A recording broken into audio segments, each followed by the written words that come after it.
ये जो लड़ाई है ये राजनीतिक नहीं है, ये कॉन्स्टिट्यूशन की लड़ाई है, कॉन्स्टिट्यूशन को बचाने की लड़ाई है, वन मैन वन वोट की लड़ाई है।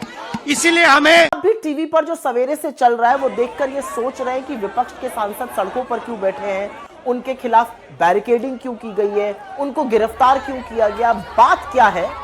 तो अगले 1 मिनट के लिए मेरी बात जरूर सुन लीजिए, क्योंकि जो हो रहा है वो राहुल गांधी बनाम नरेंद्र मोदी की लड़ाई नहीं है, वो कांग्रेस बनाम बीजेपी की भी लड़ाई नहीं है, वो सत्ता और विपक्ष के बीच का भी मसला नहीं है। असल में ये आपके वजूद का सवाल है और अब आपके पास कोई चारा नहीं बचा, आप चुप नहीं रह सकते हैं, क्योंकि ये जो प्रहार, ये जो हमला हो रहा है, ये आपके उस सबसे ताकतवर हथियार पर, सबसे ताकतवर अधिकार पर हो रहा है, जो है वोट देने का अधिकार हमारे लोकतंत्र में। और चाहिए क्या विपक्ष को? एक व्यक्ति एक vote, one person one vote हमारे संविधान की नींव है, हमारे लोकतंत्र की नींव है।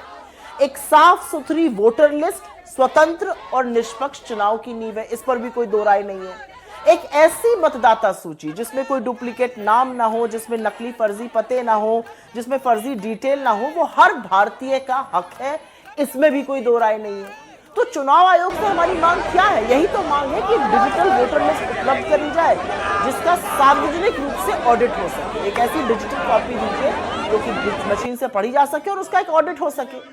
तो इसीलिए ये जो पूरा अभियान है, जो ये मांग है, जो विपक्ष सड़कों पर है, ये बीजेपी, मोदी, राहुल गांधी इसके लिए नहीं है, ये इस देश की आत्मा के लिए है, इस देश के लोकतंत्र के लिए है। और आप मूक दर्शक नहीं बने रह सकते, क्योंकि अगर हमारे चुनाव ही निष्पक्ष नहीं होंगे तो हमारे लोकतंत्र के होने या ना होने का मतलब ही क्या बचेगा। इसलिए बोलिए, समझिए क्या हो रहा है और उसके खिलाफ प्रतिकार करिए।